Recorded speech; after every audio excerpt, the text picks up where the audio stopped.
ನಟ ಯಶ್ ಹಾಗೂ ಅಜಿತ್ ಜೊತೆಯಾಗಿ ಸಿನಿಮಾ ಮಾಡಿದರೆ ಅದೊಂದು ಖಂಡಿತವಾಗಿ ಬಿಗ್ ಬಜೆಟ್ ಚಿತ್ರವಾಗಲಿದ್ದು ದೊಡ್ಡ ನ್ಯೂಸ್ ಆಗಲಿದೆ. ಏಕೆಂದರೆ ನಟ ತಲಾ ಅಜಿತ್ ಅವರು ತಮಿಳಿನ ಸ್ಟಾರ್ ನಟರಲ್ಲೊಬ್ಬರು ಮೇಲಾಗಿ ಅವರಿಗೆ ಭಾರತ ಸೇರಿದಂತೆ ಜಗತ್ತಿನ ತುಂಬೆಲ್ಲ ಅಭಿಮಾನಿ ಬಳಗವಿದೆ. ಅವರೊಂದಿಗೆ ಯಶ್, ಕನ್ನಡದ ನಟ ಕೆಜಿಎಫ್ ಖ್ಯಾತಿಯ ರಾಕಿಂಗ್ ಸ್ಟಾರ್ ಯಶ್ ಹಾಗೂ ತಮಿಳು ನಟ ಅಜಿತ್ ಕುಮಾರ್ ಅವರಿಬ್ಬರ ಫೋಟೋ ಸೋಷಿಯಲ್ ಮೀಡಿಯಾಗಳಲ್ಲಿ ಸಖತ್ ವೈರಲ್ ಆಗುತ್ತಿದೆ. ಆದರೆ ಎಲ್ಲರಿಗೂ ಇರುವ ಕುತೂಹಲ ಎಂದರೆ ಈ ಇಬ್ಬರು ಯಾವ ಸಿನಿಮಾದಲ್ಲಿ ಒಟ್ಟಿಗೆ ನಟಿಸಲಿದ್ದಾರೆ ಅಂತ. ಏಕೆಂದರೆ ಯಶ್ ಈಗಾಗಲೇ 2 ಚಿತ್ರಗಳಿಗೆ ಸಹಿ ಹಾಕಿದ್ದಾರೆ. ಒಂದು ಗೀತು ಮೋಹನ್ ದಾಸ್ ನಿರ್ದೇಶನದ ಟಾಕ್ಸಿಕ್, ಇನ್ನೊಂದು ಬಾಲಿವುಡ್ನ ರಾಮಾಯಣ. ಆದರೆ ಸಿಕ್ಕ ಮಾಹಿತಿ ಪ್ರಕಾರ ರಾಕಿಂಗ್ ಸ್ಟಾರ್ ಯಶ್ ಹಾಗೂ ಅಜಿತ್ ಈ 2 ಸಿನಿಮಾಗಳಲ್ಲಿ ಒಟ್ಟಾಗಿ ನಟಿಸುತ್ತಿಲ್ಲ. ಬದಲಿಗೆ ಇವರಿಬ್ಬರ ಕಾಂಬಿನೇಷನ್ ಬಹುಶಃ ಕೆಜಿಎಫ್ 3 ಚಿತ್ರದಲ್ಲಿ ಇರಬಹುದು. ಈಗಾಗಲೇ ಟ್ವಿಟರ್ನಲ್ಲಿ ಕೆಜಿಎಫ್ 3ನಲ್ಲಿ ಯಶ್ ಜೊತೆ ಮತ್ತೊಬ್ಬ ಸೂಪರ್ ಸ್ಟಾರ್ ಅಂತ ತುಂಬಾ ಟ್ರೆಂಡ್ ಆಗಿದೆ. ಕೆಲವರು ಬಿಳಿ ಗಡ್ಡದ ಜೊತೆ ಕಪ್ಪು ಗಡ್ಡ ರಾಕಿಂಗ್ ಸ್ಟಾರ್ ತಲಾ ಅಜಿತ್, ಹೀರೋ ಯಾರು ವಿಲನ್ ಯಾರು ಅಂತೆಲ್ಲ ಕಾಮೆಂಟ್ ಮಾಡುತ್ತಿದ್ದಾರೆ. ಅಜಿತ್ ತಮಿಳಿನ ಸೂಪರ್ ಸ್ಟಾರ್. ಅವರು ಪ್ಯಾನ್ ಇಂಡಿಯಾ ಮಟ್ಟದಲ್ಲಿ ಕೂಡ ಗುರುತಿಸಿಕೊಂಡಿದ್ದಾರೆ. ಕಾರಣ ತಮಿಳಿನ ಆಲ್ಮೋಸ್ಟ್ ಆಲ್ ಮತ್ತು ನಟ ಅಜಿತ್ ಅವರ ಎಲ್ಲ ಸಿನಿಮಾಗಳು ಕೂಡ ಬಾಲಿವುಡ್ಗೆ ಡಬ್ ಆಗುತ್ತವೆ. ಹೀಗಾಗಿ ನಾರ್ತ್ ಹಾಗೂ ಸೌತ್ 2 ಚಿತ್ರರಂಗಗಳಲ್ಲಿ ನಟ ಅಜಿತ್ ಫೇಮಸ್. ಇನ್ನು ಯಶ್ ಅವರಂತೂ ಕೆಜಿಎಫ್ ಬಳಿಕ ಜಗತ್ಪ್ರಸಿದ್ಧ ನಟರು ಎಂಬುದನ್ನು ಪ್ರತ್ಯೇಕವಾಗಿ ಹೇಳಬೇಕಿಲ್ಲ. ಸದ್ಯ ಸೋಷಿಯಲ್ ಮೀಡಿಯಾದಲ್ಲಿ ಅಜಿತ್ ಹಾಗೂ ಯಶ್ ಅವರಿಬ್ಬರು ಜೊತೆಯಲ್ಲಿರುವ ಫೋಟೋ ಸಖತ್ ವೈರಲ್ ಆಗುತ್ತಿದೆ. ಅವರಿಬ್ಬರೂ ನಟಿಸಲಿರುವ ಚಿತ್ರವು ಖಂಡಿತವಾಗಿಯೂ ಕೆಜಿಎಫ್ 3 ಆಗಿರಲಿದೆ ಎಂದೇ ಬಹಳಷ್ಟು ಜನರು ಭಾವಿಸಿದ್ದಾರೆ.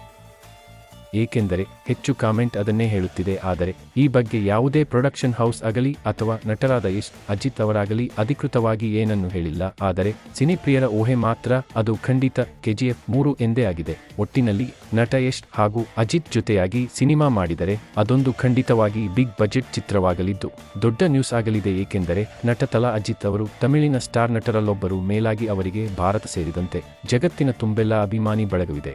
ಅವರೊಂದಿಗೆ ಯಶ್ ಅಭಿಮಾನಿ ವರ್ಗ ಕೂಡ ಸೇರಿದರೆ ಒಂದು ಸೂಪರ್ ಹಿಟ್ ಸಿನಿಮಾ ಕೊಡಲು ಅವರಿಬ್ಬರ ಅಭಿಮಾನಿ ಬಳಗವೇ ಸಾಕು ಎನ್ನಬಹುದು. ಕೆಜಿಎಫ್ 2 ಸಿನಿಮಾಗಳ ಮೂಲಕ ಹೊಸ ಅಲೆ ಎಬ್ಬಿಸಿದ ಪ್ರಶಾಂತ್ ನೀಲ್ ಈಗ ತೆಲುಗಿನಲ್ಲಿ ಬ್ಯೂಸಿ, ತೆಲುಗಿನಲ್ಲಿ 2 ಸಿನಿಮಾಗಳನ್ನು ಬಾಕಿ ಇರಿಸಿಕೊಂಡಿರುವಾಗಲೇ ತಮಿಳಿಗೆ ಹಾರಲು ನೀಲ್ ಸಿದ್ಧವಾಗಿದ್ದಾರೆ. ಪ್ರಶಾಂತ್ ನೀಲ್ ಕನ್ನಡ ಚಿತ್ರರಂಗಕ್ಕೆ 3 ಬ್ಲಾಕ್ ಬಸ್ಟರ್ ಸಿನಿಮಾಗಳನ್ನು ನೀಡಿ ಚಿತ್ರರಂಗದ ದಿಕ್ಕು ಬದಲಿಸಿದ ನಿರ್ದೇಶಕ ನೀಲ್ ನಿರ್ದೇಶನದ ಕೆಜಿಎಫ್ 2 ಸಿನಿಮಾಗಳು ಕನ್ನಡ ಚಿತ್ರರಂಗವನ್ನು ಇತರೆ ಚಿತ್ರರಂಗಗಳು ನೋಡುತ್ತಿದ್ದ ರೀತಿಯನ್ನೇ ಬದಲಿಸಿದವು. ಬಳಿಕ ತೆಲುಗಿಗೆ ಹೊರಟ ನೀಲ್ ಅಲ್ಲಿ ಪ್ರಭಾಸ್ ಜೊತೆ ಸೇರಿ ಸಲಾರ್ ಮೂಲಕ ಮತ್ತೊಂದು ಬ್ಲಾಕ್ ಬಸ್ಟರ್ ಅನ್ನು ತಮ್ಮ ಖಾತೆಗೆ ಹಾಕಿಕೊಂಡಿದ್ದಾರೆ. ಜೂನಿಯರ್ NTR ಜೊತೆಗೂ ಸಿನಿಮಾ ಘೋಷಿಸಿರುವ ನೀಲ್ ಇದೀಗ ತಮಿಳಿಗೆ ಹೊರಡಲು ಸಜ್ಜಾಗಿದ್ದಾರೆ. ತೆಲುಗಿನಲ್ಲಿ 2 ಸಿನಿಮಾ ನಿರ್ದೇಶಿಸುವುದನ್ನು ಬಾಕಿ ಉಳಿಸಿಕೊಂಡಿರುವ ನಿರ್ದೇಶಕ ಪ್ರಶಾಂತ್ ನೀಲ್ ತಮಿಳಿನ ಸ್ಟಾರ್ ನಟರೊಬ್ಬರಿಗೆ ಕಥೆಯೊಂದನ್ನು ಹೇಳಿದ್ದು ಸಿನಿಮಾ ಮಾಡಲು ಅಣಿಯಾಗಿದ್ದಾರೆ ಎನ್ನಲಾಗುತ್ತಿದೆ. ತಮಿಳಿನ ಸ್ಟಾರ್ ನಟ ಅಜಿತ್ ಅವರನ್ನು ನಾಯಕರನ್ನಾಗಿಸಿಕೊಂಡು ಸಿನಿಮಾ ಕಟ್ಟಲು ನೀಲ್ ರೆಡಿಯಾಗಿದ್ದಾರೆ. ಅಜಿತ್ ಹಾಗೂ ನೀಲ್ ನಡುವೆ ಸಿನಿಮಾ ಬಗ್ಗೆ ಮಾತುಕತೆ ನಡೆದಿದ್ದು ಅಜಿತ್ ಸಹ ಓಕೆ ಹೇಳಿದ್ದಾರೆ ಎನ್ನಲಾಗುತ್ತಿದೆ.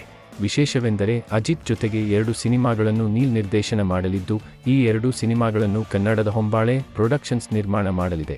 ವಿದುಮಾರ್ಚಿ ಸಿನಿಮಾದ ಶೂಟಿಂಗ್ನಲ್ಲಿರುವ ಅಜಿತ್ ಅವರನ್ನು ಭೇಟಿಯಾಗಿ ಮಾತುಕತೆ ನಡೆಸಿರುವ ನೀಲ್ ಕಥೆಯನ್ನು ಒಪ್ಪಿಸಿರುವುದಲ್ಲದೆ 2 ಸಿನಿಮಾಕ್ಕೆ ಒಟ್ಟು 3 ವರ್ಷಗಳ ಡೇಟ್ಸ್ ಅನ್ನು ಅಜಿತ್ ರಿಂದ ಕೇಳಿದ್ದಾರೆ.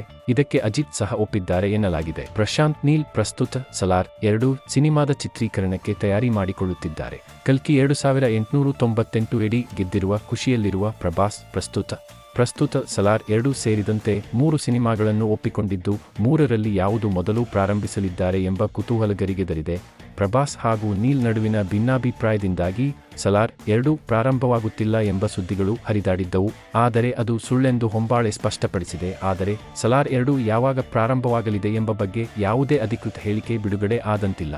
ಇನ್ನು ಪ್ರಶಾಂತ್ ನೀಲ್ ಜೂನಿಯರ್ NTRಗೆ ಸಿನಿಮಾ ಮಾಡುವುದಾಗಿ ಘೋಷಣೆ ಮಾಡಿ ಆಗಿದೆ. ಸಿನಿಮಾಕ್ಕೆ ಡ್ರ್ಯಾಗನ್ ಎಂದು ಹೆಸರಿಟ್ಟಿದ್ದು ಸಿನಿಮಾದ ಒಂದು ಪೋಸ್ಟರ್ ಸಹ ಬಿಡುಗಡೆಯಾಗಿದೆ. ಸಿನಿಮಾವನ್ನು ಮೈತ್ರಿ ಮೂವಿ ಮೇಕರ್ಸ್ ನಿರ್ಮಾಣ ಮಾಡುತ್ತಿದ್ದಾರೆ.